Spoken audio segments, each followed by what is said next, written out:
श्री स्वामी समर्थ. जय शंकर. जसे आपल्या स्वामी चरित्र सारामृत आहे, तसेच आपल्या शंकर महाराजांचे श्री शंकर गीता हे पोथी आहे.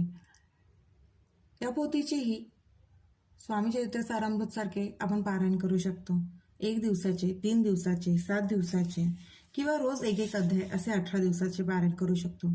संकल्पयुक्त सेवा करायची असेल तर एक वेळ निश्चित, मांसाहार वर्ज्य, परान्न वर्ज्य, ब्रह्मचर्याचं कडक पालन ह्या गोष्टी पाळायच्या असतात. पारायण चालू असताना शंकर महाराज तिथे स्वतः उपस्थित असतात. याचा अनुभव बऱ्याच भक्तांना आलेला आहे, बऱ्याच सेवेकरांनाही आलेला आहे.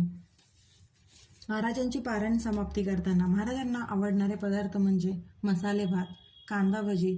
शंकर महाराजांना चहा अत्यंत प्रिय होता. ते नेहमी म्हणायचे, जिथे चहा